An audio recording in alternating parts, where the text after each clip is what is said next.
لا حول ولا قوة إلا بالله العلي العظيم. أعوذ بالله من الشيطان اللعين الرجيم.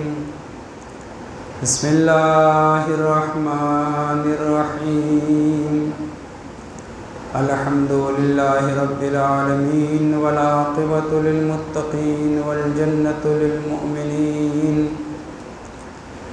والنار للكافرين والناكثين والقاسطين والمارقين.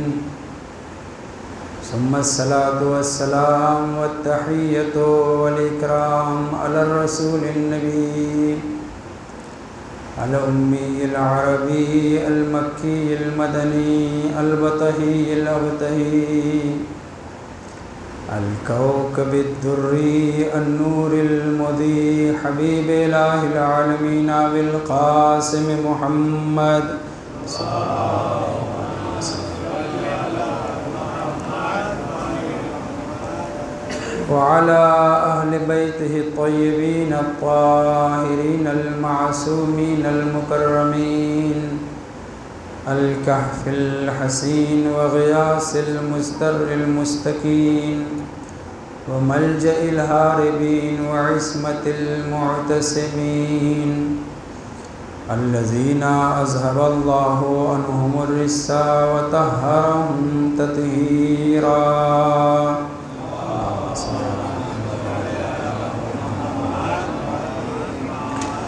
لا سيما الإمام المبين بقية الله في الأراضين وحجته على الخلق أجمعين الإمام الثاني عشر الحجة المهدي المنتظر صلوات الله وسلامه عليه ولعنة الله على أعداء الله وعلى أعدائهم ومنكري فضائلهم وإسمتهم وغاصبي حقوقهم أجمعين من يومنا هذا إلى قيام يوم الدين. أما بعد فقد قال رسول الله صلى الله عليه وآله وسلم ما من قطرة أحب إلى الله من قطرة دم فی سبیل اللہ. صلوات پڑھیں محمد وعلی محمد.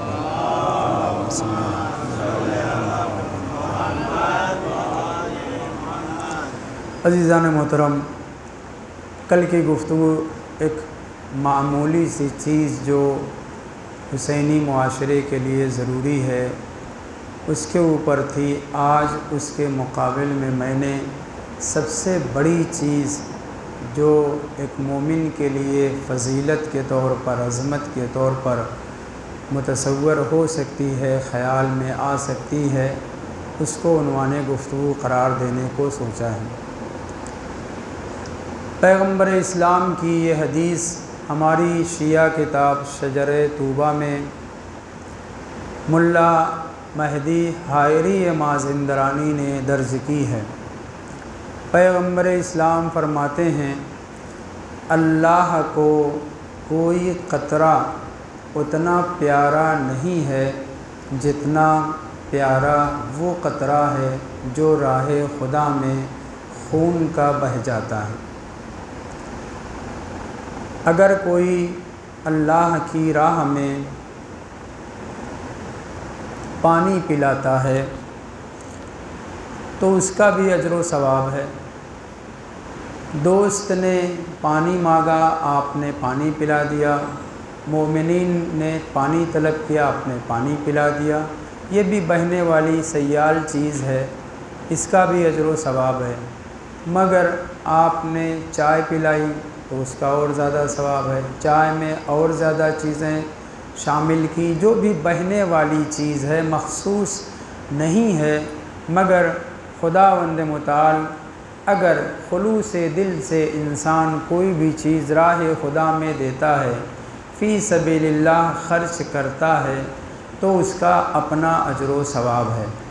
مگر ان تمام بہنے والی چیزوں میں، سیال چیزوں میں خداوند متعال کو ایک قطرہ اگر راہ خدا میں دے دیا جائے تو وہ ایک قطرہ راہ خدا میں دوسری چیزوں سے بہت زیادہ عظمت رکھتا ہے، اور وہ کیا ہے؟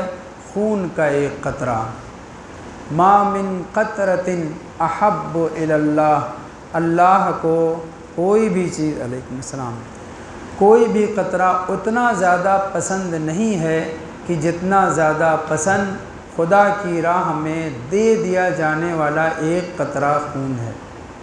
ہم آپ جانتے ہیں کہ شہید کی بڑی عظمت ہے، شہادت کا بڑا مرتبہ ہے۔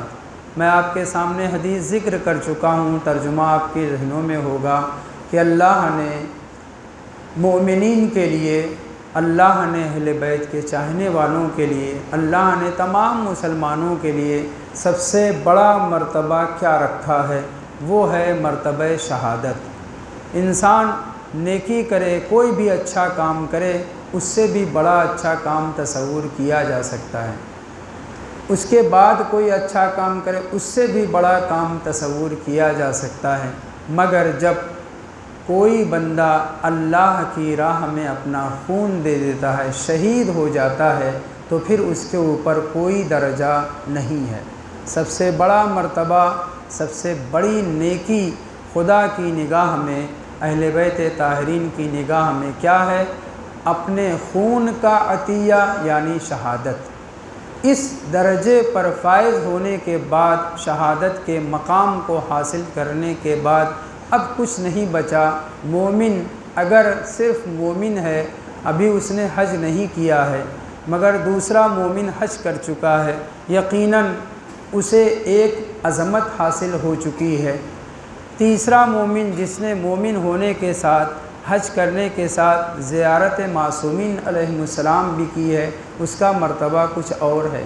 اسی طریقے سے درجات بڑھتے رہتے ہیں، یہاں تک کہ کوئی آدمی راہ خدا میں مومن ہونے کے ساتھ، حاجی ہونے کے ساتھ، زائر حسین علیہ السلام ہونے کے ساتھ راہ خدا میں جہاد کرے، اور راہ خدا میں جہاد کرتے کرتے اس دنیا سے رخصت ہو جائے، قتل ہو جائے، شہید ہو جائے، تو پھر اس کے بعد کوئی مرتبہ اس سے بڑا نہیں ملتا۔ مگر اللہ نے معصومین علیہم السلام کے ذریعے ایک پیغام اور بھی دیا ہے۔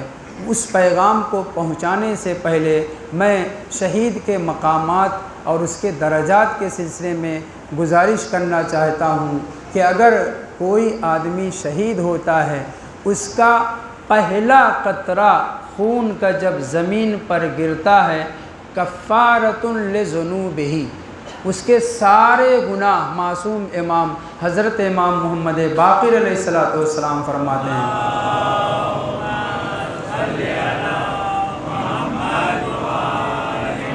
آپ فرماتے ہیں اول قطرۃ من دم شہید، کسی بھی شہید کے پہلا قطرہ خون کا جب زمین پر گرتا ہے تو کفر سیئاتہ، تو اس کے سارے سیئات، سارے گناہ، چھوٹے ہوں بڑے ہوں، گناہ صغیرہ ہو گناہ کبیرہ، سب ہو جاتا ہے۔ بس ایک چیز رہ جاتی جس کو میں بالکل بعد میں بیان کرنا چاہتا ہوں۔ بہت زیادہ شہید کو مقام اور مرتبہ حاصل ہے، پہلا قطرہ زمین پر ادھر گرا نہیں کہ اس کے نامہ اعمال سے سارے گناہ دھل جاتے ہیں، گناہان کبیرہ و صغیرہ سب۔ یہاں تک کہ بہت توجہ، وہ مومن جو راہ خدا میں شہید ہوا ہے، ضروری نہیں ہے کہ جنگ میں شہید ہو، اپنے علاقے میں کسی وجہ سے شہید کر دیا گیا، کسی اور مڈبھیڑ میں، دفاع میں، جنگ میں، غیر جنگ میں اگر شہید ہو جاتا ہے تو خداوند متعال اس کو جو مقام اور مرتبہ عطا فرماتا ہے ہم آپ تصور نہیں کر سکتے۔ کچھ چیزیں معصومین نے اشارے کے طور پر بیان کی ہیں کہ جیسے ہی وہ شہید ہوتا ہے 72 حور العین سے خداوند متعال اس کی شادی رچا دیتا ہے۔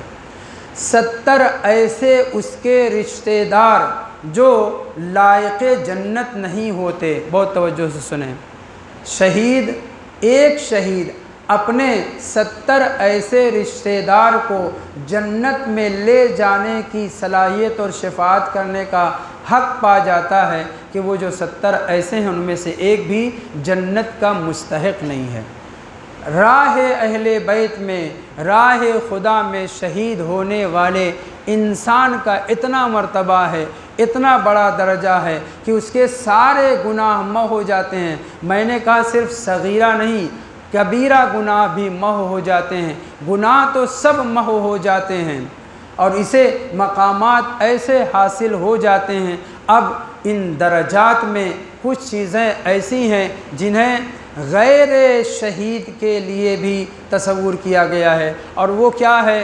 ہم آپ جانتے ہیں، روایات سنتے رہتے ہیں، مداد العلماء افضل من دماء الشہداء، علماء کے قلم کی سیاہی وہ بھی سیال ہے، وہ بھی بہنے والی چیز ہے، وہ بھی رنگین ہے، مگر اگر شہید کا خون بہتا ہے قومیں بیدار ہو جاتی ہیں، لیکن جب عالم کا قلم چلتا ہے تو اس سیاہی سے صرف قومیں بیدار نہیں ہوتی، کفر و الحاد اور کافرین کی ہڈیوں کے ٹوٹنے اور چٹکنے کی آوازیں آ جاتی ہیں۔ صلوات پڑھی محمد وآل محمد پر۔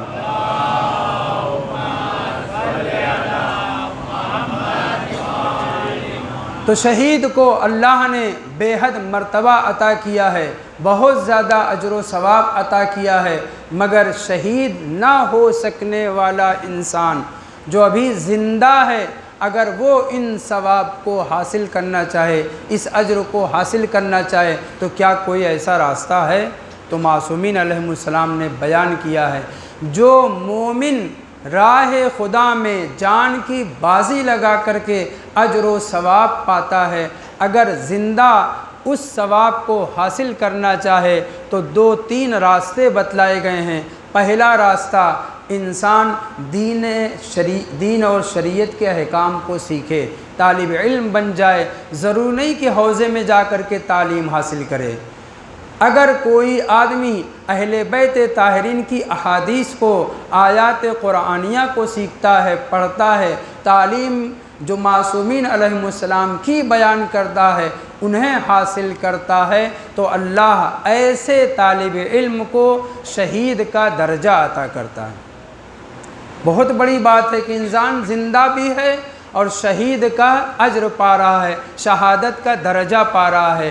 دوسری چیز جو ہمارے معاشرے کے لیے بہت اہم ہے، ہمارے بچوں اور بچیوں کے لیے، نوجوانوں اور جوانوں کے لیے بہت اہم ہے، توجہ سے سنیں کہ خداوند متعال اسی زندگی میں، اسی دنیا میں انسان زندہ ہے اور اسے شہید کا درجہ اور وہ مقامات عطا کر دیتا ہے جو ایک شہید اپنے خون کو دینے کے بعد، اپنی جان دینے کے بعد حاصل کرتا ہے۔ وہ کیا ہے ایسی چیز کہ ہم آپ دنیا میں زندہ بھی ہوں اور شہید کا مرتبہ بھی پا جائیں؟ اور میں آپ کے سامنے بیان کر چکا ہوں کہ شہادت سے بڑا کوئی مرتبہ نہیں ہے، حتیٰ یقتل الرجل فی سبیل اللہ، ہر اچھائی کے اوپر اس سے بڑی اچھائی ہے، یہاں تک کہ راہ خدا میں کوئی شہید ہو جائے۔ تو دوسرا کام، دوسری چیز جس کے ذریعے انسان زندہ رہتے ہوئے، اعمال اور عبادت کرتے ہوئے، کاروبار کرتے ہوئے بھی شہادت کا درجہ، وہ اجر و ثواب جو شہید کو اتنے مصیبتوں کو برداشت کرنے پر، گلا کٹانے کے بعد اجر و ثواب ملتا ہے، وہ ہم آپ زندہ رہ کر کے حاصل کر سکتے ہیں۔ وہ کیا ہے؟ عفت اور پاک دامنی۔ انسان اگر، توجہ سے سنیں، انسان اگر پیسہ ہونے کے بعد، اختیار ہونے کے بعد، جوش و جذبہ ہونے کے بعد، نفس امارہ کے بہکانے کے باوجود پاک و پاکیزہ رہ جائے، تو وہ مومن، جوان، نوجوان، مرد، عورت، کوئی بھی ہو، اگر کوئی آدمی پاک و پاکیزہ رہے، اپنے دامن کو گناہوں سے آلودہ نہ ہونے دے، حضرت امیر المومنین امام المتقین علی ابن ابی طالب علیہ السلام فرماتے ہیں،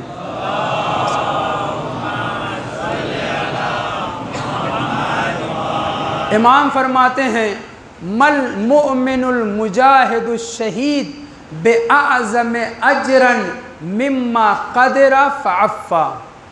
شہید راہ خدا جو اپنا جان کا نذرانہ، اپنی جان کا نذرانہ پیش کر رہا ہے، راہ خدا میں شہید ہو رہا ہے، اس کا بڑا مرتبہ ہے، بہت اجر ہے، مگر اس سے بھی زیادہ اجر و ثواب اس جوان کو، اس نوجوان کو، اس ادھیڑ عمر مرد عورت کو ملتا ہے کہ جو مما قدرا گناہ پر اختیار رکھتا ہے، کہیں پہ بھی منہ مار سکتا ہے، پیسہ ہے کوئی بھی چیز غلط خرید سکتا ہے، پاس موبائل ہے کوئی بھی گندی چیز دیکھ سکتا ہے۔ امام فرما رہے ہیں میں نہیں، مل مجاہد الشہید بِأَعْظَمْ اجرن، وہ جو راہ خدا میں اپنا گلا کٹا کر کے اجر و ثواب حاصل کر رہا ہے، وہ جو اجر پا رہا ہے اس سے کم نہیں ہے اس نوجوان کا، اس جوان کا اجر، مرد ہو عورت ہو، کہ جو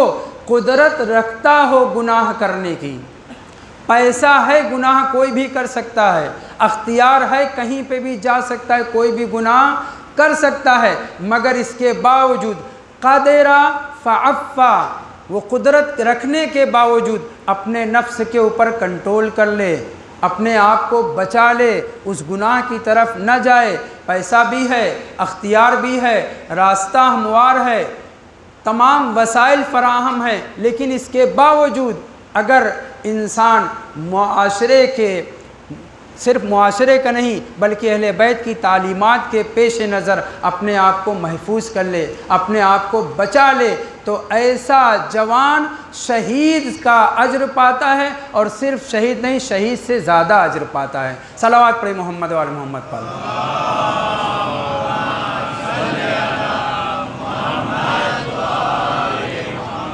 یہاں روایت میں کیا کہا گیا ہے؟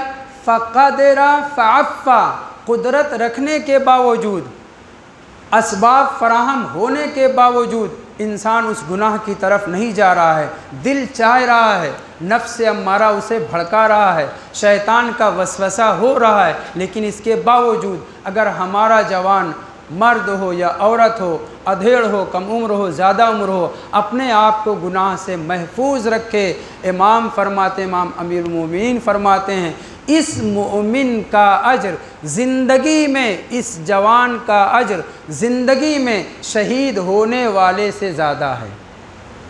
اور اس کے بعد دوسرا فقرہ، بہت توجہ، دوسرا فقرہ، لَقَادَ الْعَفِيفُ أَن يَكُونَ مَلَكًا مِّنَ الْمَلَائِكَةِ، جو انسان قدرت رکھنے کے باوجود اپنے نفس کے اوپر کنٹرول کر لیتا ہے، اپنے آپ کو بچا لیتا ہے، گناہ سے ملوث اپنے آپ کو نہیں کرتا۔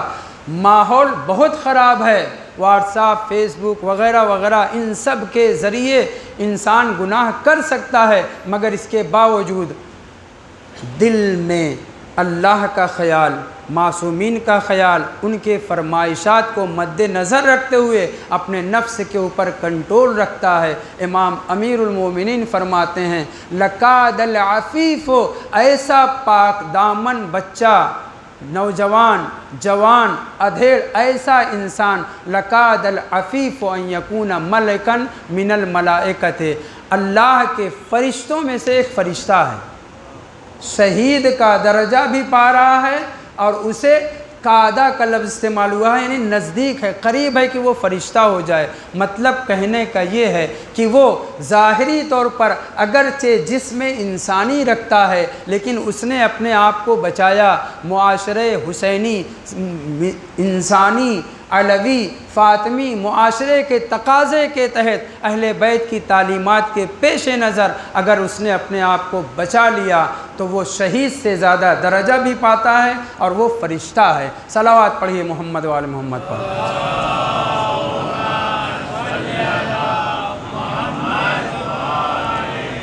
تیسرا عمل، ایسے اعمال بہت سے ہیں، تیسرا عمل بہت توجہ سے سنیے، کہ جس کے ذریعے ہم اسی دنیا میں زندہ رہتے ہوئے شہید کا مقام اور مرتبہ حاصل کر سکتے ہیں۔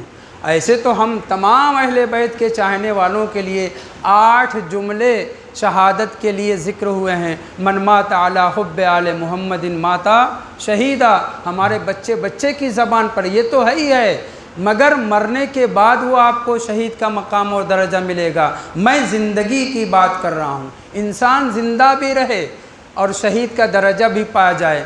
پہلا مرتبہ پہلی چیز جس کے ذریعے شہید کا درجہ زندگی میں حاصل کر سکتا ہے وہ ہے طالب علم، دین کی معلومات حاصل کرنے والا، دین میں بصیر ہو جانے والا، احکام شریعت کو باقاعدہ سے سیکھنے والا۔ دوسرا وہ شخص جو پاک دامن ہے، گناہ کے اسباب فراہم ہوتے ہوئے بھی گناہ نہیں کرتا، اسے شہید کا اجر ملتا ہے اور وہ چلتا پھرتا انسان کی شکل میں فرشتہ ہے۔ میں نہیں کہہ رہا ہوں، امیر المومنین فرما رہے ہیں۔ تیسری چیز کہ جس کے ذریعے انسان زندہ رہتے ہوئے بھی شہید کا اجر پاتا ہے، ایک شہید کا نہیں بلکہ 1000 شہید کا اجر۔ بہت توجہ، زندہ ہے، کاروبار کر رہا ہے، جی رہا ہے، زندگی بسر کر رہا ہے، اس کے باوجود انسان شہید کا درجہ پائے، کوئی 1-2 شہید کا درجہ نہیں، 1000 شہید کا درجہ۔ اور 1000 شہید بھی کون سے؟ پیغمبر کی پہلی جنگ کون سی ہے؟ جنگ بدر، جس میں پیغمبر کے ساتھ کل ملا کر کے چھوٹے بڑے کل 313 تھے اصحاب پیغمبر۔ مدینہ میں پہلی جب جنگ ہوئی ہے بدر، اس میں جناب امیر حمزہ شہید ہوئے ہیں۔ کون تھے؟ رسول خدا کے چچا تھے۔ جناب عبیدہ ابن حارث شہید ہوئے ہیں۔ کون تھے؟ رسول خدا کے چچیرے بھائی تھے، بہت پختہ، بہت پہلوان تھے، ٹانگ کٹ گئی تھی، اس کے باوجود بھی جہاد کر رہے تھے، شہید ہوئے۔ امیر المومنین اسلام جنگ میں شریک ہیں، اور بھی اصحاب۔ روایت کہتی ہے کہ ایک ایسا عمل جو ظاہری طور پر عمل نہیں ہے، مگر انسان اگر اس کو مد نظر رکھے تو صرف ایک شہید کا نہیں 1000 شہید کا اجر پاتا ہے۔ اور 1000 شہید بھی کون؟ بدر میں کتنے اصحاب کام آئے، مگر جنگ احد میں جناب امیر حمزہ جن کا میں نے ابھی نام لیا اسی جنگ احد میں شہید ہوئے ہیں۔ جناب عبیدہ ابن حارث اسی جنگ احد میں شہید ہوئے ہیں۔ بے پناہ اصحاب اس میں شہید ہوئے ہیں۔ اور وہ جب پہاڑ پہ لوگ بھاگ گئے تھے اور جہاں کچھ لوگوں کو پیغمبر نے مقرر کیا تھا انہوں نے جگہ چھوڑ دی تھی، وہاں سے خالد ابن ولید اپنے لشکر کے ساتھ مسلمانوں کے اوپر حملہ آور ہوا تھا، نہ جانے کتنے شہید ہوئے۔ ان شہیدوں کے برابر، بہت توجہ، ان شہیدوں کے برابر جو جنگ بدر میں، جو جنگ احد میں امیر حمزہ جو رسول خدا کے صرف چچا نہیں ہیں بلکہ رسول خدا نے انہیں ایک مقام، ایک مرتبہ عطا کیا ہے، وہ کیا ہے؟ اسد اللہ و اسد رسول ہی۔ جناب امیر حمزہ خدا کے شیر ہیں، رسول خدا کے شیر ہیں۔ یہی نہیں بلکہ جناب حمزہ کی بے پناہ عظمت بیان کی گئی ہے، موقع نہیں کہ میں اس کو بیان کروں۔ توجہ چاہتا ہوں کہ جو مومنین، جو اصحاب رسول خدا جنگ بدر میں شہید ہوئے، جنگ احد میں شہید ہوئے، ان کا مقام و مرتبہ کوئی حاصل نہیں کر سکتا، لیکن اہل بیت کے چاہنے والے زندہ رہتے ہوئے، بہت توجہ، زندہ رہتے ہوئے اصحاب رسول خدا جو جنگ بدر و احد میں شہید ہوئے، جن میں سے 2-3 بزرگ شخصیتوں کا میں نے نام لیا، ان بزرگوں کے اجر و ثواب میں 1000 شہیدوں کا اجر و ثواب حاصل کر سکتے ہیں۔ کون؟ ابو خالد کابلی، کابل کے رہنے والے، چوتھے امام کے، 5ویں امام کے صحابی ہیں، چوتھے امام سے نقل کرتے ہیں کہ حضرت امام علی ابن الحسین زین العابدین علیہ السلام نے فرمایا،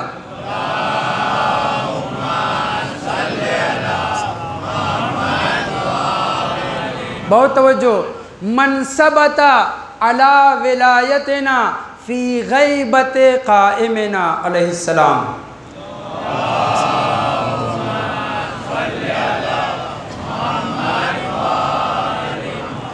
جو شخص ہمارے امام کی غیبت میں، آخری امام کی غیبت میں ہماری ولایت پر پابرجا رہے، ثابت قدم رہے، ہم سے محبت کرے، ہماری ولایت کا قائل ہو، ہماری امامت کا قائل ہو، ہماری ولایت کے اوپر ثابت قدم رہے۔ توجہ، من ثبت علی ولایتنا، امام سجاد فرماتے ہیں جو شخص زمانے غیبت امام میں امام اور حجت خدا سامنے نہیں ہے، مگر امام کے اوپر ایمان رکھتا ہے، عقیدہ رکھتا ہے، ان کی امامت کا قائل ہے، ان کی ولایت کا قائل ہے، سارے اماموں کی ولایت کا قائل ہے، من ثبت علی ولایتنا، غیبت امام زمان میں جو شخص ہماری ولایت کے اوپر ثابت قدم ہے، فلہ الف مثل الف شہید مثل شہداء بدر و احد۔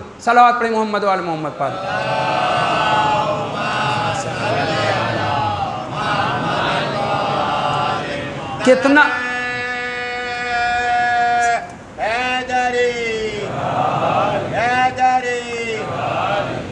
کتنا بڑا مقام اور مرتبہ ہے ہم آپ کا کہ امام سجاد فرماتے ہیں کہ اگر کوئی آدمی یعنی ہمارا چاہنے والا یعنی مومن یعنی شیعہ ہماری ولایت کے اوپر ثابت قدم رہے جبکہ اس کے زمانے کا امام اس کی نظروں سے اوجھل ہے، وہ اپنے امام اور حجت خدا کو نہیں دیکھ رہا ہے، اس کے باوجود ہماری ولایت کا قائل رہے، اللہ اسے کوئی معمولی شہید کا درجہ نہیں دیتا بلکہ 1000 شہید کا اجر و ثواب عطا کرتا رہتا ہے۔ اور وہ بھی کون سے شہید؟ بدر میں شہید ہونے والے، احد میں امیر حمزہ جیسے شہید ہونے والے، ان کے اجر و ثواب کو زندہ رہ کر کے اہل بیت کی ولایت کے اوپر پابرجا رہنے والے، ثابت رہنے والے مومنین کو اجر و ثواب ملتا ہے۔ صلوات پڑھی محمد و آل محمد پر۔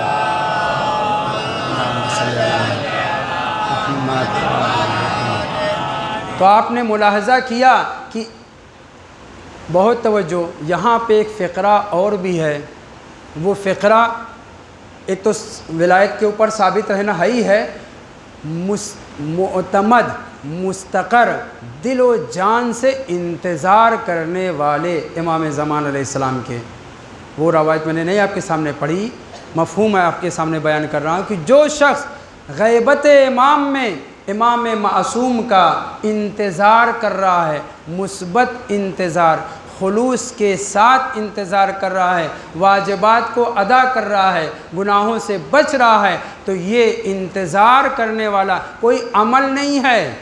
جیسے ولایت اہل بیت کے اوپر ثابت قدم رہنا کوئی بظاہر عمل نہیں ہے روزہ نماز کی طرح سے، اسی طریقے سے امام زمان علیہ السلام کا انتظار کرنے والا بھی اس کے لیے امام سجاد علیہ السلام نے فرمایا ہے دوسری روایت میں 50 ایسے مجاہد شہید جو راہ خدا میں شہید ہو گئے ہیں ان کا اجر پاتا ہے۔ تو 50 کا بھی ہے، 1000 شہید کا، اور جب شہید اس دنیا سے رخصت ہوتا ہے پہلا قطرہ بھائی میں آپ کے سامنے ذکر کر چکا ہوں، اس کے اجر و ثواب کو معصومین نے بے انتہا بتلایا ہے۔ جیسے یہ شہادت، یہ ایک قطرہ خون شہید کا یوں سمجھ لیجئے تختہ سیاہ کے لیے، بورڈ کے لیے ڈسٹر کی کیفیت رکھتا ہے۔ روایت موجود ہے کرامن کاتبین سے راہ خدا میں شہید ہونے والے مومن جوان مرد عورت کے لیے کرامن کاتبین سے نام عمل لے لیا جاتا ہے، چھین لیا جاتا ہے، چھین لیا جاتا ہے اچھا نہیں لگ رہا ہے، لے لیا جاتا ہے، ان سے لے کر کے دوسرا فرشتہ نام عمل کو مکمل طریقے سے محو کر دیتا ہے، بس ایک چیز باقی رہ جاتی ہے۔ بہت توجہ، 5ویں امام فرماتے ہیں کہ جب کوئی بھی راہ خدا میں شہید ہوتا ہے پہلا قطرہ ادھر گرا، اس کے نام اعمال سے سارے صغیرہ و کبیرہ گناہ معاف ہو جاتے ہیں الا الدین۔ اگر کوئی مومن قرضدار ہے، قرض چھوڑ کر کے شہید ہوا ہے اور اس نے قرض ادا کرنے کی نیت رکھنے کے ساتھ قرض لیا ہے، بہت توجہ، مبتلا بے مسئلہ ہے اس لیے توجہ سے سنیں۔ امام باقر علیہ السلام فرماتے ہیں ما من شہید، کوئی بھی شہید اس دنیا سے شہید ہو کر کے خدا کی راہ میں شہید ہو کر کے خدا کے یہاں نہیں جاتا الا تو کفر ذنوبہ، اس کے سارے گناہ اس کی تکفیر ہو جاتی ہے، محو کر دیے جاتے ہیں، مٹا دیے جاتے ہیں، الا الدین فلا کفارۃ لہ الا اداؤہ، مگر اس نے جو قرض لیا ہے وہ اسے معاف نہیں کیا جاتا۔ اتنا اجر و ثواب کے باوجود، اتنی عظمت کے باوجود اگر مومن کسی دوسرے مومن کا قرض لیے ہوئے ہے اور جہاد کرنے کے لیے جا رہا ہے تو اس کی ذمہ داری بنتی ہے کہ پہلے قرض ادا کرے، نہیں ادا کر سکتا اپنے اہل و عیال سے وصیت کرے، اور اگر اچانک سے حادثہ ہوا، راہ خدا میں مومن شہید ہو گیا، جیسے کہ بم وغیرہ پھٹ جاتا ہے، اگر شہید ہو گیا پھر، اور اگر کوئی نہیں جانتا، اس کے رشتہ دار گھر والے نہیں جانتے، اس کا قرض کیسے ادا ہو؟ علامہ مجلسی یہاں پر وارد ہوتے ہیں، آپ فرماتے ہیں اگر مومن نیت رکھتا تھا کہ میں قرض ادا کروں گا، گھر سے باہر نکلا، دشمن نے گولی چلائی، راہ خدا میں شہید ہو گیا، راہ اہل بیت میں شہید ہو گیا، مشی پر زیارت کرنے کے لیے جا رہا تھا، شہید ہو گیا، کہیں پہ بھی اگر شہید ہوا، چونکہ وہ نیت رکھتا تھا ادا کرنے کی، خداوند متعال اتنا مہربان ہے کہ اس قرض کو خدا ادا کروائے گا۔ کیسے ادا کروائے گا؟ خداوند متعال اس مومن کو راضی کروائے گا جس کا اس نے قرض لیا ہے۔ یہ ایک توجیہ۔ دوسری توجیہ ہمارے بزرگوں نے جو بیان کی ہے، اس کو بیان کرنے سے پہلے میں ایک واقعہ آپ کے سامنے نقل کرنا چاہ رہا ہوں۔ صلوات پڑھیں محمد وآل محمد پر۔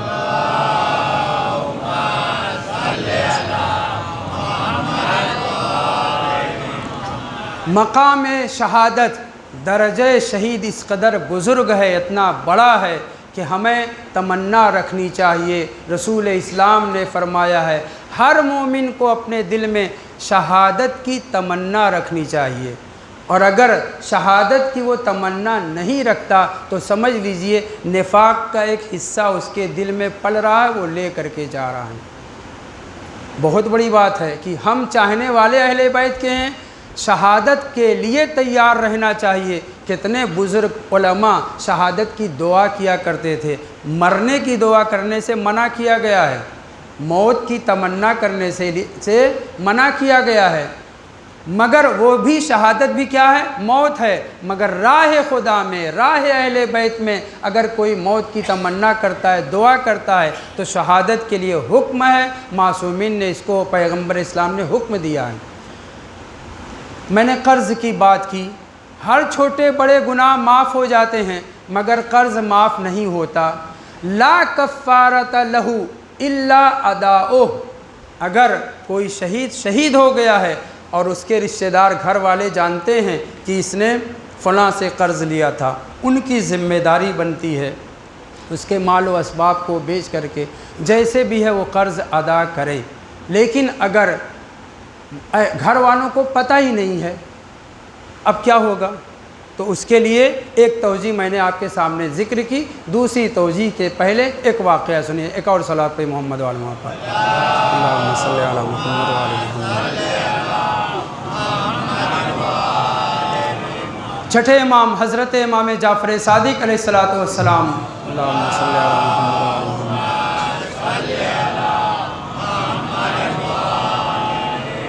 کے بارے میں ہم خوب اچھی طرح سے جانتے ہیں کہ امام کو موقع ملا شریعت محمدی کو پہنچانے کا۔ 400 نہیں 4,000 شاگرد آپ کے زیر منبر ہوا کرتے تھے۔ اتنا اچھا موقع امام کو فراہم ہوا اور امام نے بھی خوب احادیث پیغمبر کو بیان فرمایا، خوب شریعت کے احکام کو بیان فرمایا، اور اتنا بیان فرمایا کہ ہمارا جو اثاثہ ہے روایات کا وہ سب کے سب چھٹے امام سے ہی ہے، غالباً چھٹے امام سے ہے۔ اسی لیے ہمارے مذہب کو مذہب جعفری کہا جاتا ہے، جبکہ مذہب محمدی بھی ہے، علوی بھی ہے، فاطمی بھی ہے، حسنی بھی ہے، حسینی بھی ہے، لیکن اس کے باوجود مشہور کیا ہے؟ مذہب جعفری۔ مسلک اہل بیت کو مسلک جعفری کیوں کہا گیا؟ کیونکہ امام صادق علیہ السلام نے بے پناہ شریعت کے احکام اور احادیث کو بیان کیا ہے۔ لیکن یہ دور کب تک تھا؟ کب تک امام کو موقع ملا؟ کچھ دن تک۔ اس کے بعد امام صادق علیہ السلام سے ملنا جلنا دشوار ہو گیا تھا۔ کب؟ جب منصور عباسی بغداد میں اس کی حکومت قائم ہو گئی، اور اس نے اپنے گورنر کو داؤد بن علی ابن عبداللہ ابن عباس قریشی ہیں، ہاشمی ہیں، مگر ان کا پر پوتا بہت خبیث تھا، داؤد بن علی، اس کو منصور نے حاکم بنایا مدینے کا، گورنر بنایا مدینے کا۔ اس نے اہل بیت کے اوپر زندگی تنگ کر دی، بے پناہ ستایا، مختلف بہانے سے قتل غارت کرتا رہا سادات کو، یہاں تک کہ امام صادق علیہ السلام کو مسجد میں بھی آنا ان کے لیے دشوار ہو گیا۔ بہت توجہ سے سنیں، وہ امام جس کے منبر کے نیچے 4000 لوگ ہوا کرتے تھے، اپنے بھی پرائے بھی، سب کے سب احکام شریعت کو سیکھ رہے تھے، دین اہل بیت کو سیکھ رہے تھے، ایسا بھی وقت آیا کہ امام سے ملنا جلنا مشکل ہو گیا۔ حد یہ ہے کہ محلے بنی ہاشم میں جانا چاہنے والوں کے لیے سخت ہو گیا، خطرہ تھا، جان کا خطرہ تھا، اس قدر داؤد بن علی نے امام صادق علیہ السلام اور اہل بیت کے اوپر زندگی سخت کر رکھی تھی۔ اسی سخت زندگی کا واقعہ میں نے کل ذکر کیا، آج میں دوسری بات کہنا چاہ رہا ہوں۔ جناب امام صادق علیہ السلام کے غلام تھے جو خود بھی پیسے والے تھے، کپڑے کا ان کا کاروبار تھا، بہت ہی شیدائی، بہت ہی چاہنے والے امام کے تھے، اور اتنے پختہ تھے کہ اس دور میں توجہ، اس دور میں کہ جب مولا سے کوئی مل نہیں سکتا تھا، نہ صرف یہ کہ یہ امام کے گھر برابر جایا کرتے تھے، بلکہ اور جو خاص اصحاب تھے امام صادق علیہ السلام کے، ان کو بھی امام سے ملوایا کرتے تھے چھپ چھپا کر کے، اور ان کو پتہ تھا کہ امام کا خاص الخاص مخلص چاہنے والا کون ہے، اس لیے ان کو بلا کر کے امام سے گفتگو، امام سے مسئلے مسائل اس ماحول میں جب بیان کرنا ہوتا تھا تو واسطہ کون بنتے تھے؟ یہی بزرگوار جن کا نام معلی ابن خنیس ہے۔ یہ امام کے گھر کے غلام بھی ہیں، پیسے والے بھی ہیں، غلام ان کے پاس بہت سے تھے، کنیز ان کے پاس، گھر بھی، کاروبار کرتے تھے، کپڑے کا کاروبار تھا، مگر امام کے خادم بن کے رہ رہے تھے۔ مولا کے گھر جو سامان وغیرہ بازار سے لانا ہوتا تھا، اس ذمہ داری کو معلی ابن خنیس انجام دیتے تھے۔ اب تصور کریے کہ مولا سے کوئی مل نہیں سکتا، رات کی تاریکی میں ایسے مقامات پر معلی ابن خنیس بعض مومنین کو، بعض مخلصین کو ملایا کرتے تھے، جانتے تھے کہ کون کیسا ہے، اسی حساب سے امام کی خدمت میں انہیں پہنچایا کرتے تھے۔ داؤد بن علی کو پتہ چلا، اس ملعون نے معلی ابن خنیس کو گرفتار کروا لیا۔ اب جب گرفتار کروا لیا تو اس نے کہا، اے معلی، مجھے تم سے کوئی سروکار نہیں ہے، میں تمہیں قتل نہیں کرنا چاہ رہا ہوں، میں تمہیں مارنا نہیں چاہ رہا ہوں، بس میں تم سے یہ چاہتا ہوں کہ یہ جو تم کام کر رہے ہو نا، جو جعفر ابن محمد سے لوگ مل رہے ہیں، ان کے مخلص چاہنے والوں کے صرف نام بتا دو۔ کیا کہا داؤد بن علی نے کہ صرف تم ان لوگوں کی فہرست دے دو، ان لوگوں کی لسٹ مجھے دے دو، چند لوگ جو بھی ہیں جو مولا کے چاہنے والے ہیں، جو امام صادق علیہ السلام کے مخلص صحابی اور ان کے ملنے جلنے والے ہیں۔ مجھے تم سے کوئی سروکار نہیں ہے، میں تمہیں کچھ نہیں کروں گا، تم جا سکتے ہو، بس مجھے لسٹ دو گو، 25 30 50 جو بھی چاہنے والے ہیں۔ معلی ابن خنیس نے منع کر دیا، جان کا خطرہ ہے، مگر اس کے باوجود معلی نے صاف منع کر دیا، میں ایسا نہیں کر سکتا۔ اس نے نرمی سے پہلے کہا، اے معلی، کیوں اپنے آپ کو مصیبت میں ڈالنا چاہ رہے ہو؟ میں نے تم سے صرف لسٹ مانگی ہے، ان کے چاہنے والوں کا، مخلصین کا نام بتا دو، مجھے تم سے کوئی سروکار نہیں ہے۔ معلی ابن خنیس نے کہا، نہ، یہ نہیں ہو سکتا۔ اب اس نے اور سختی برتی، اور اس کے بعد گرفتار ہو چکے ہیں۔ ایک مرتبہ کہتا ہے، اگر تم نے امام صادق علیہ السلام کے مخلصین کا، ان کے اصحاب خاص کا نام نہیں بتلایا تو میں تمہیں بہت سخت سزا دوں گا۔ جناب معلی ابن خنیس نے، اس مولائی نے، اس شیدائی نے، اس جعفری نے، اس اہل بیت کے چاہنے والے نے کہا، بالقتل تحددنی، تو مجھے موت کی دھمکی دے رہا ہے؟ میں اہل بیت کے اوپر قربان ہونے کے لیے تیار ہوں۔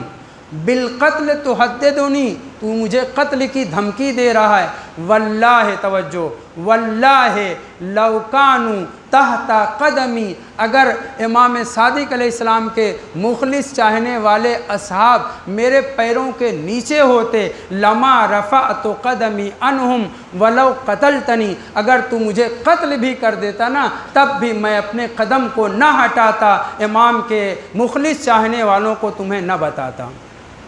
اس قدر مضبوط ولایت اہل بیت پر، اس قدر ثابت قدم تھے جناب معلّہ ابن خنیس کہ امام کا یہ چاہنے والا، یہ غلام کیا کہہ رہا ہے، تو مجھے قتل کی دھمکی دیتا ہے۔ سن، نام بتانا تو دور کی بات ہے، اگر میرے قدموں کے نیچے نہیں، میرے اختیار میں امام کے یہ چاہنے والے لوگ ہوتے تو میں اپنے قدم کو نہ ہٹاتا، جان دے دیتا، گردن کٹا دیتا، لیکن امام کے چاہنے والوں کا نام نہ بتلاتا۔ جب یہ فقرہ جناب معلّہ ابن خنیس نے ادا کیے تو ایک مرتبہ جکڑے ہوئے تو تھے ہی، داؤد بن علی نے قتل کرنے کا حکم صادر کیا۔ جلاد آگے بڑھا، جناب معلّہ ابن خنیس نے، ایک نہیں کئی جلاد تھے، ان سے کہا دیکھو مجھے قتل کرو، مجھے کوئی پرواہ نہیں ہے، لیکن ایک بات کہنا چاہتا ہوں۔ داؤد بن علی بھی موجود ہے ملعون، جلاد بھی کئی عدد، اور سپاہی جکڑے ہوئے پکڑے ہوئے ہیں۔ ایک مرتبہ جناب معلّہ ابن خنیس نے کہا سنو، میں تاجر آدمی ہوں، بہت سے لوگوں کا مال میرے پاس ہے اور بہت سو کے پاس میرا پیسہ ہے، میں نہیں چاہتا کہ قرض دار اس دنیا سے جاؤں، کیونکہ میں نے معصومین سے سن رکھا ہے کہ شہید کے سارے گناہ تو معاف ہو جاتے ہیں، قرض معاف نہیں ہوتا، میں مقروض بھی ہوں اور میرا پیسہ بھی دوسروں کے پاس بہت ہے۔ یہ جناب معلّہ ابن خنیس نے جب کہا تو جلادوں نے ٹھہر کر کے دیکھا داؤد بن علی کی طرف کہ وہ کیا کہتا ہے۔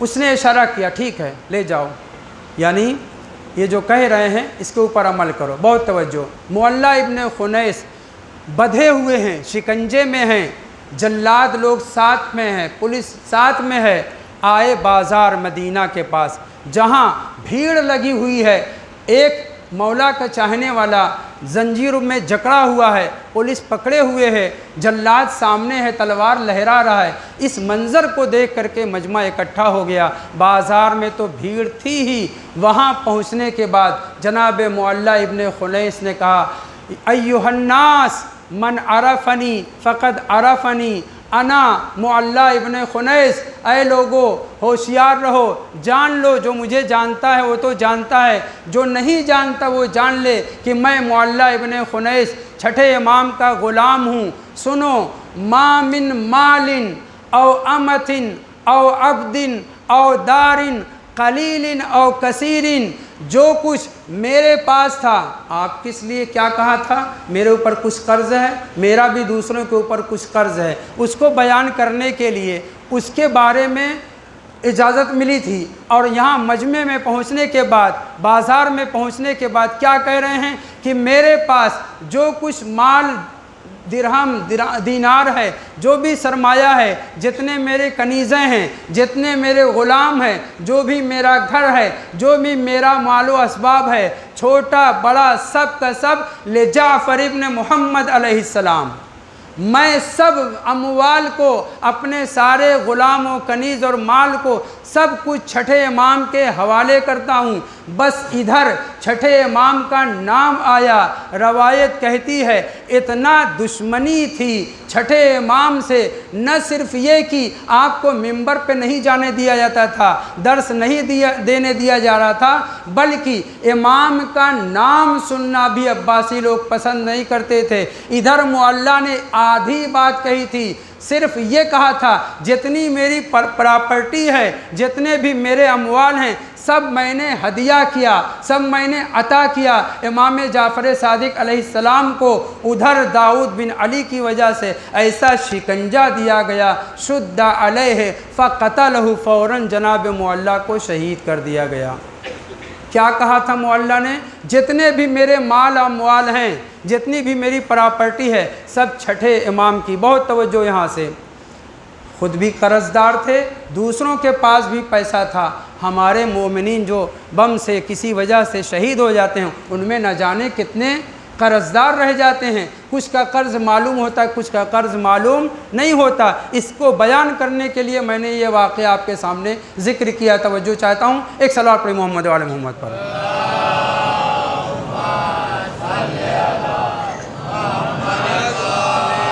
معلّہ ابن خنیس کتنے اہم صحابی تھے۔ ایک مرتبہ امام کے پاس چند مخلصین کو لے کر کے پہنچے۔ امام نے معلّہ کو دیکھنے کے بعد اور ان مؤمنین کو جو معلّہ کے ساتھ آئے ہوئے تھے دیکھنے کے بعد کہتے ہیں نرا وجوہن نحبہم یحبوننا، میں ایسے چہرے دیکھ رہا ہوں کہ جن کی خصوصیت یہ ہے کہ یہ ہم کو چاہتے ہیں، ہم ان کو چاہتے ہیں۔ اس قدر امام چاہتے تھے ان کو، اور وہ بھی امام کو چاہتے تھے کہ امام کہہ رہے ہیں بالکل ویسے ہی جیسے میدان مباہلہ میں نصارہ نے کہا تھا۔ آج امام صادق علیہ السلام فرما رہے ہیں میں ایسے چہرے دیکھ رہا ہوں کہ جو ہم کو چاہتے ہیں اور ہم ان کو چاہتے ہیں، دوہری محبت ہے۔ اور اس کے بعد کہتے ہیں جعلکم اللہ معنا فی الدنیا والآخرہ، اے معلّہ اور ان کے ساتھیوں، خداوند متعال سے میں دعا کرتا ہوں کہ خدا دنیا میں بھی تمہیں میرے ساتھ رکھے، آخرت میں بھی تم ہمارے ساتھ رہو۔ صلوات پڑھیں محمد وعلی محمد پر۔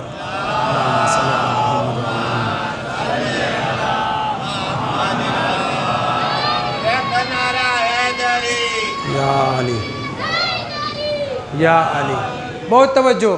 معلّہ ابن خنیس شہید ہو گئے۔ ادھر امام صادق علیہ السلام کو پتہ چلا کہ میرے غلام کو، میرے خادم کو، میرے چاہنے والوں کو اس طریقے سے داؤد بن علی نے قتل کرا دیا ہے۔ فوراً اٹھے، ردا سنبھالی اور دربار کی طرف دوڑتے ہوئے گئے۔ اس طریقے سے روایت میں ذکر ہوا ہے یجر رداءہ، زمین پر مولا کی ردا خط دیتی جا رہی تھی۔ اس قدر تیزی کے ساتھ امام دربار داؤد میں گورنر کے پاس پہنچے اور امام نے کہا قتلت مولایا، تو نے میرے خادم کو، میرے نوکر کو شہید کر دیا ہے۔ واخذت اموالی، اور تو نے میرا مال لے لیا ہے۔ توجہ، میرا مال لے لیا ہے۔ علامہ مجلسی فرماتے ہیں اس روایت کی روشنی میں شہید اگر اپنی پراپرٹی کو کسی کے حوالے کر دیتا ہے تو وہ تو اس کے حوالے ہو ہی جاتی ہے۔ یہاں امام صادق علیہ السلام کے حوالے کر دیا تھا، اس لیے امام کیا کریں کہ تو نے میرا مال، کیونکہ اس نے کیا کیا تھا، جناب معلّہ ابن خنیس کی ساری پراپرٹی ہتھیا لی تھی۔ بہت توجہ سنیے، فرماتے ہیں امام کہ تو نے میرے چاہنے والے کو، میرے خادم کو قتل کر دیا اور ان کے سارے مال کا مصادرہ کر لیا ہے۔ امام کہہ رہے ہیں میرا مال، کیوں؟ اس لیے کہ معلّہ نے کیا کیا تھا، مولا کے سپرد کر دیا تھا۔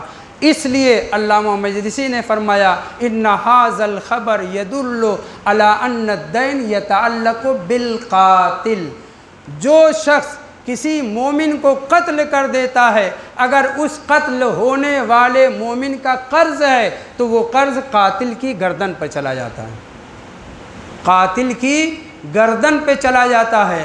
یعنی گھر والے شہید کے قرض کو ادا کریں یا نہ کریں، جس نے قتل کیا ہے اس کی گردن پر وہ قرض چلا جاتا ہے۔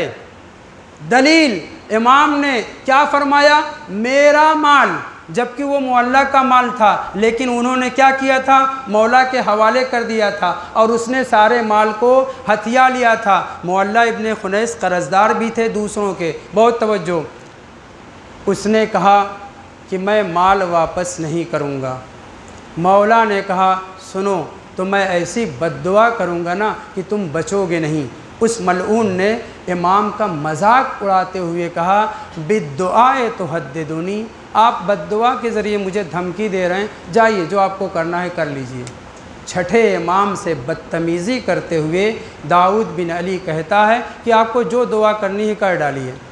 روایت کہتی ہے امام بیت الشرف میں تشریف لائے اور آپ نے رات بھر عبادت کرنے کے بعد سجدے کی حالت میں ایسی دعا کی، بہت توجہ، ایسی دعا نہیں بد دعا کی کہ صبح کو مومنین اہل بیت کے چاہنے والے جو چھپ چھپا کر کے پہنچ سکتے تھے، اور اب تو وہ ملعون واصل جہنم ہو گیا تھا، مولا کو مبارکباد پیش کرنے کے لیے آئے کہ مولا آپ نے بد دعا کے لیے کہا تھا، داؤد بن علی صبح ہی صبح مر گیا ہے، اس کے گھر میں نالو شیون ہے۔ تب مولا نے فرمایا کہ سنو، میں نے ایسی بد دعا کی ہے، امام معصوم ہیں، ایسی بد دعا کی ہے کہ داؤد بن علی کیا، اگر اس بد دعا میں کائنات کی ساری مخلوق کو شامل کر دیتا، معصوم ایسا کر نہیں سکتے، مگر بتا رہے ہیں کہ دعا کا پاور کیا ہوتا ہے، معصوم امام کی بد دعا کا اثر کتنا ہوتا ہے۔ چھٹے امام فرما رہے ہیں کہ میں نے ایسی بد دعا اس کے لیے کی تھی، وہ تو ایک شخص تھا، اگر ساری کائنات میں جتنے بھی چرند پرند درند انسان حیوان ہیں سب کو اس بد دعا میں شامل کر دیتا، لافناہم اللہ، تو خدا سب کو فنا کر دیتا۔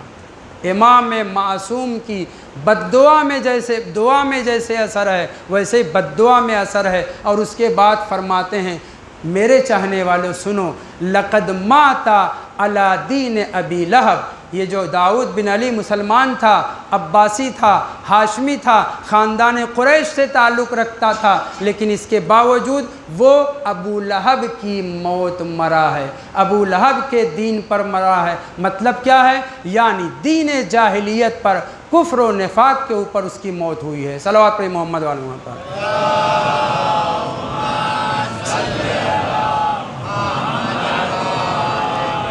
توجہ رہے، اگلے روز ایک امام کا چاہنے والا امام کی خدمت میں پہنچا اور کہتا ہے، مولا آپ تو آپ کے غلام تھے، میں نہیں جانتا انہوں نے آپ کو کچھ مال دیا ہے یا نہیں دیا ہے، لیکن مولا جناب معلّہ ابن خنیس کا مجھ سے لین دین تھا اور کچھ پیسہ ان کے پاس میرا رہ گیا ہے، میرا باقی ہے، یعنی میرے قرضدار تھے۔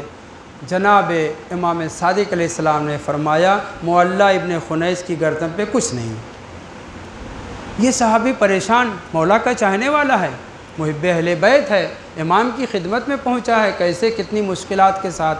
وہ کہہ رہا، مولا معلّہ ابن خنیس نے مجھ سے کچھ کپڑے لیے تھے، کچھ قرض لیا تھا، اور آپ فرما رہے ہیں ان کی گردن پہ کچھ نہیں ہے، یہ کیسے ہو سکتا ہے؟ میں بتا رہا ہوں کہ میرا قرض ہے ان کے اوپر۔ امام نے دوبارہ فرمایا، نہیں، معلّہ ابن خنیس کی گردن پہ کچھ نہیں ہے۔ اب وہ حیرت میں پڑ گیا کہ میں بتا رہا ہوں امام کو اور امام کہہ رہے ہیں کچھ نہیں ہے۔ جب اس نے دوبارہ سوال کیا تب امام نے ارشاد فرمایا، توجہ، دنیا میں جہاں جہاں اہل بیت کے چاہنے والے مارے جاتے ہیں، شہید کر دیے جاتے ہیں، اور وہ قرضدار ہوتے ہیں، چاہے جاننے والے ہوں چاہے انجان ہو گھر والے، امام نے جب اس نے تیسری مرتبہ امام سے کہا، مولا میں بتا رہا ہوں کہ میرا قرض تھا ان کے اوپر، امام نے کہا، فقد ذہب بمالک من قتلہ، تمہارا قرض اس کی گردن پر چلا گیا ہے کہ جس نے جناب معلّہ ابن خنیس کو شہید کیا ہے۔ قرضدار کون تھا؟ معلّہ ابن خنیس۔